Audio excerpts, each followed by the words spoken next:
ay pag-usapan natin kung ano ba yung mga naging issue ko sa kanya. Ngayong 2 months na siya. So para siyang dumadaan sa basang bato-bato ng maliliit. Parang gano'n. Minsan pumalya. Isang beses lang naman pumalya yung kanyang ISC. 55 km per liter tayo. So hindi po yan totoo. Kasi binabase ko ang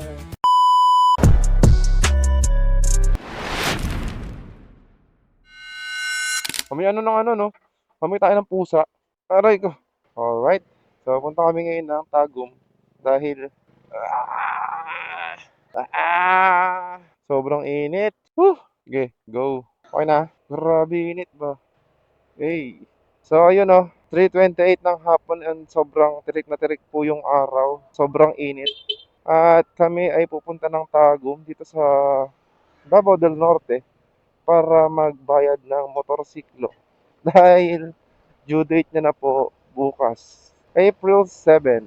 So ngayon yung unang payment ng Bergman natin dahil nung nag-down tayo nito, nag-advance tayo ng payment na 1 month kaya pang 2 months. Ito, ngayon yung April 7. Pero ngayon is April 6, babayaran na namin para wala nang maging problema. So bago ang lahat, welcome back sa ating channel and this is Dinaki Moto. At kung hindi ka pa nakasubscribe sa ating channel, mag-subscribe ka na. Alright, let's go! So pagmasdan niyo muna yung pinakamagandang view dito. Ayan, no? So palayan, tapos may bundok doon na nasisinaga ng araw. So kasama ko ang aking asawa, yung partner ko. Ayan, naka-white helmet din siya. Oh. So dahil sa magdadalawang buwan na o dalawang buwan na si Bergman natin o si Baby Bergie ko, ay pag-usapan natin kung ano ba yung mga naging issue ko sa kanya. Ngayong 2 months na siya. Alright? So ayun, bali ang naging issue ko sa kanya. Wait lang, baba muna natin yung visor. So ayun yung naging issue ko sa kanya. Lumabas yung mga issue ng Bergman natin. Pero minimal lang naman din, madali lang naman gawan ng paraan at ayusin, no? Sasabihin ko lamang sa inyo, opinion ko lamang to, syempre. Ako yung gumagamit ng motor ko kasi to.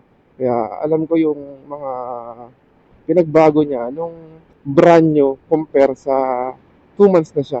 So, syempre meron na tayong 2,500 odo. Sa dalawang buwan niya, ayan na po yung tinakbo niya, 2,500. So, unang napansin ko sa kanya, sa unang unang buwan, napansin ko parang ano siya, hindi stable yung gulong niya, no? Dahil siguro sa sobrang liit ng gulong natin na hindi naaakma sa laki ng katawan ng Bergman. Kaya pag dumadaan ka sa mga line na ganyan, mga pavement line, ano siya, para siyang mag-wiggle. So, para siyang matutumba. Nakaka-out of balance siya pag dumadaan siya sa ganyan. Then, yung mga lubak na, kunyari ito, hindi siya espalto, no? Kunyari ito, pag espalto siya, maganda yung takbo niya. So, hindi siya madulas, hindi siya, walang problema sa kanya. Ang problema sa kanya, pag dumaan ka sa kalsada na hindi espalto, yung mabato na kalsada na hindi masyadong na yung kalsada. Basta yun, alam mo, gets nyo na siguro yung sinasabi ko. So pag dumadaan siya doon, madulas yung gulong. So para siyang dumadaan sa basang bato-bato na maliliit. Parang ganoon. Kaya hindi makagrip ng maayos yung gulong niya. So tingin ko dahil sa stock tire yun no. Dahil sa stock tire niya, medyo hindi pang ganong sitwasyon ng kalsada yung stock tire ng Baby Bergie. So hindi siya para doon. Siguro para lang siya sa mga ganitong kalsada na walang lubak. Talagang patag, ganito, merong espalto. Kaya pansin ko, yun yung niya sa kanya, weakness ng gulong niya pagdating sa mga ganong kalsada na mabato. Pero syempre, ayoko naman agad na gumastos at hindi naman ako waswas magmaneho. Di ko muna papalitan yung gulong kasi hindi naman ako nakikipag-racing eh. Susulitin muna natin yung gulong niya. So, pangalawang issue na nakita ko sa kanya, minsan pumalya. Isang beses lang naman pumalya yung kanyang stop and start system. Pumalya na ng isang beses, parang hindi siya nag-open ng mga 10 minutes. So naintindihan ko to minsan syempre nakakita ko naman sa booklet na mag-activate yung ating ISC pag nakaano na tayo, na uminit na yung makina niya.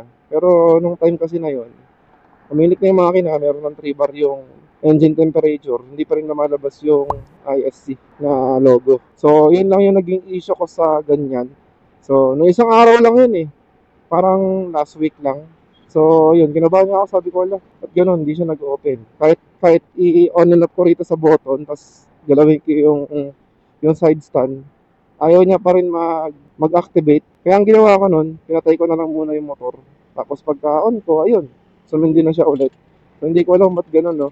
Kung na-experience nyo na yung mga ganong sitwasyon sa ISC niya o ISC logo niya, comment kayo dyan kung anong ginawa nyo. Kung nangyari na ba sa inyo isang beses o higit pa. Tapos ano naging solusyon nyo para mawala yung ganong issue. So kasi ako, kinakabahan ako. Siyempre, feature ng motor natin yan. Ayoko namang mawala lahat yan. So pangatlong issue natin, pangatlong issue ko sa kanya, dahil nga sa ginagamit natin sa negosyo, ang napansin ko sa kanya, yung ganitong kulay ng fairings na nasa inner, madaling magasgas. So hindi katulad ng mga black na fairings na nasa inner. Hindi masyadong halata yung mga gasgas, no? Hindi siya gasgasin. Pero yung gantong kulay, gasgasin siya, no? Tapos yung dito banda sa ganito, sa may lalim ng hook na to, yung mga gasgas na kasi may dala nga ako mga lamesa. Pero nakaano naman, nakalagay naman sa isang lalagyan na tela na nylon. Pero nagagasgas pa rin siya. Tapos syempre dinadala ko din yung container ng mini donut ko. Tumatama-tama doon. Madali siya magasgas. So madami kasi akong nilalagay dito sa harap. Naglalagay ako ng basyo ng mineral water, dalawa-dalawa. So nilalagyan ko naman ng basahan sa ilalim para hindi magasgas yung flooring ng board natin. So yun lang, yung napansin ko sa kanya, gasgasin itong kanyang inner fairings, no? Kasi dahil sa matte color siya, then yung kulay niya. So halatang halata yung mga gasgas. So pang-apat na issue, tayo sa pang-apat na issue, no? Yung kanyang fuel average dito. Yan, yung average fuel consumption na nakalagay rito na 55 yan. Kung nakikita niyo kasi naka-smoke na tayo eh, smoke protective cover dito sa panel. Ayan, naka 55 km per liter tayo. So, hindi po yan totoo. Kasi binabase ko ang fuel consumption ng motorsiklo pag nagpapagasolina. Kasi nung halos nung mga 3 weeks to sa akin, si Baby Bergman ko, syempre, tinignan ko yung kanyang fuel consumption kung totoo bang kaya niya mag 56 or kahit 55, 54. Sa aking experience, hindi siya ganoon. So, bali naglalaro lang siya ng 48 kilometer per liter to 52 kilometer per liter. So, ganun lang. Depende sa riding habit mo o throttle habit mo kung masyado kang mapiga sa throttle.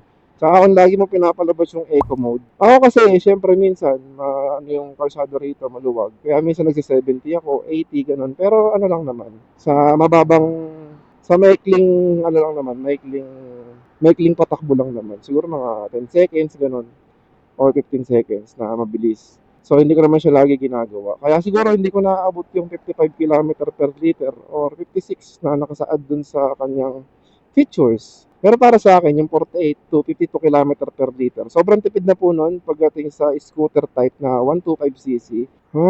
Init.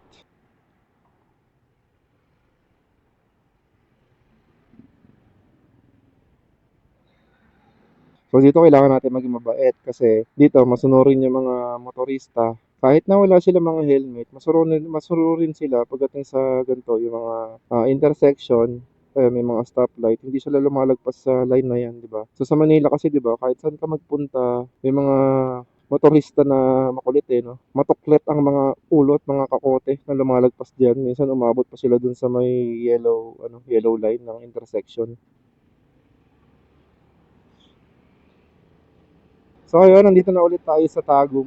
At papunta na naman tayo doon sa pinanggalingan ng ating baby Bergie. So malapit-lapit na tayo. Panglimang issue ko sa kanya, ang last issue ko ay ang kanyang suspension. So ang kanyang suspension sa likuran ay hindi masyadong stable. Dahil nga siguro na siya na single shock lang siya sa likod at hindi siya dual shock. Kaya medyo hindi quality para sa akin yung kanyang stock shock. Parang kailangan ko magpalit ng aftermarket na shock na aakma sa aking timbang at aking riding habit. Tsaka syempre react natin sa road condition kung saan man tayo nakatira, di ba? Pero dito naman walang problema kasi ano naman dito, espalto yung mga kalsada, hindi naman ganun kalubak-lubak dito. Yung shock kasi nito, parang parang mas dumadagdag siya sa hindi pagka-stable nung stock tire pag dumadaan sa mga hindi pantay na mga pavements, no? Kasi dahil nga sa single shock lang siya, tapos medyo mabigat ako. Tapos kung nalagyan pa ng OBR, may top box pa tayo, di ba? Kaya additional issue siya para sa akin. Pero okay lang yan, nagagamit ko naman siya na maayos. So, ayun ang lahat ng mga issues na napansin ko sa kanya. So, wala naman ng iba. So, sana wala nang dumagdag. Ayoko naman na magkaroon ng sakit sa ulo. So, pagdating naman sa pag-maintenance ng motor, maasahan ako dyan dahil ako ay marunong mag-maintenance ng motor. So, kaliwa na tayo dito sa unang intersection. So, yun yung mga napansin kong issues. Overall, 1 out of 10, 8 out of 10 ako para sa kanya. Dito sa ating baby birdie, no? So, hindi man perfect. Syempre, hindi na wala naman perfecto, no? So, yun lang naman. So, yun lang. Dito ko natatapusin yung vlog ko. Maraming salamat sa panonood. See you next vlog. Like and subscribe sa ating channel. Woo!